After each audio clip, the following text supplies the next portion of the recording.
घर वाले सपोर्ट नहीं कर रहे, घर वाले एक ही बात में सपोर्ट करते हैं, घर वालों की पूरी बात मानो।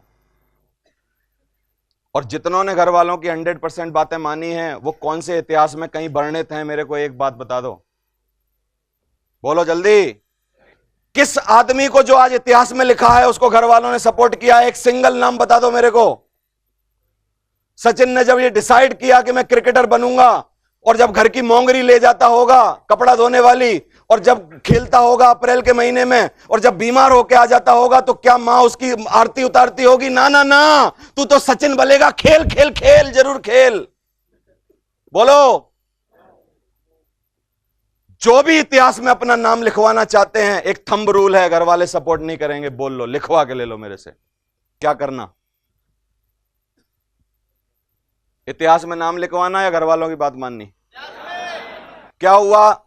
डॉक्टर साहब को एक ज्ञान चस्सू मिले भगवान के आशीर्वाद की वजह से। उनको यह पता चल गया कि कौन तुम्हारे डिस्पेंसरी में आएगा जो जिएगा, और कौन तुम्हारी डिस्पेंसरी में आएगा जो मरेगा, है ना? और उनको पता चला कैसे? उनको लगा कि जब भी कोई बीमार होगा तो तुमको यमदूत दिखेंगे, और यमदूत दिखेंगे तो आपको पता चले कि अगर सर के पास आके यमदूत बैठ गए तो ये मान लेना इसकी रसीद कटनी है, और जिसके यमदूत ना दिखें उसको लिख के दे देना कि ये जिएगा और इलाज करवाना, सही हो जाएगा। डॉक्टर को जैसे ये ज्ञान चस्सू मिले, उसने बहुत लोगों का भला किया, बहुत लोगों को बताया ये मरेगा, बहुत लोगों को बताया जिएगा। मेरी बात समझ रहे हो? थोड़े दिन बाद डॉक्टर साहब भी तो आदमी थे, खुद का ही नंबर आ गया।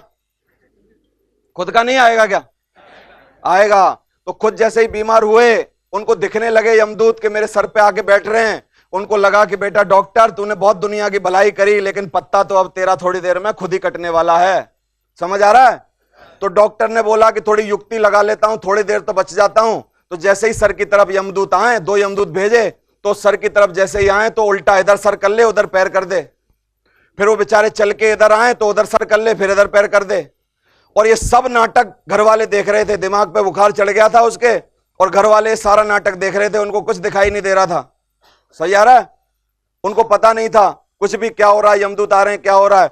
तो जैसे ही वो इधर उधर हो बार बार, तो घर वालों ने सोचा कि थोड़ा बीमारी बढ़ रही है, तकलीफ हो रही है, दिमाग पे बुखार चढ़ रहा है।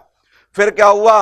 गए दोनों यमदूत वापस। यमदूतों ने बोला भगवान थोड़ा ट्रिक वाला आदमी है, आपने ज्ञान चस्सू दे रखे हैं, साला कब्जे में ही नहीं आ रहा, कभी इधर हो जा रहा, कभी इधर हो जा रहा है। ऐसा करो 2 आदमी और भेज दो सपोर्ट के लिए। 4 यमदूत भेज दिए गए, 2 पैर की तरफ खड़े हो गए, 2 सर की तरफ खड़े हो गए। समझ आ रहा है? और जैसे ही ऐसा हुआ तो डॉक्टर साहब ने सर नीचे कर लिया, पैर ऊपर कर दिए, कभी पैर नीचे कर ले, कभी पैर ऊपर कर दे।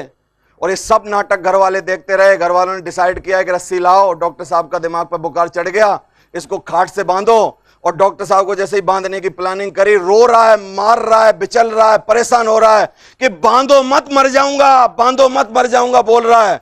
और माने नहीं, जबरदस्ती घर वालों ने बांध दिया।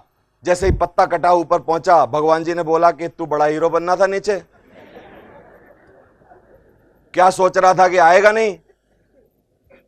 तो नाराज था, भगवान जी से बोला कि सर आपकी हिम्मत तो नहीं थी ले आती, वो तो घर वालों ने ऐसी तैसी करा दी, नहीं तो आपकी हिम्मत नहीं थी, आप ला पाते मेरे को। समझ आ रही है आपको? तो घर वाले भैया सबको सपोर्ट नहीं करते। लोग बोलते हैं मेरे पास वो होता तो काम कर लेता। लोग साधनों की कमी की वजह से मायूस होते हैं कि साधन नहीं है, ये नहीं है, ये नहीं है। साधनों का अभाव दुनिया में सबके पास होता है। साधन उन्हीं के पास इकट्ठे होते हैं जिनके मन में जज्बा होता है। समझ आ रहा है? करने का। लोग बोलते हैं जी हमारे बच्चे छोटे हैं इसलिए नहीं कर पा रहे हैं। इसी स्लोगन को थोड़ा पॉजिटिव एटीट्यूड से दोबारा पढ़ो। हमारे बच्चे छोटे हैं इसीलिए तो करना है। समझ आ रहा है? बड़े हो जाएंगे तो फिर कर भी नहीं पाओगे। जब लड़की की शादी होगी और 6 महीने बच्चे होंगे, तब कुआं खोदोगे कि वहां 20 लाख कहां से लाऊं, इसकी शादी करूं। अभी छोटी है, अभी से कुआं खोद लो, तब तक 50 लाख का इंतजाम हो जाएगा, बहुत बढ़िया शादी कर पाओगे, इंजीनियर बना पाओगे। समझ आ रहा है आपको कि नहीं? हाँ,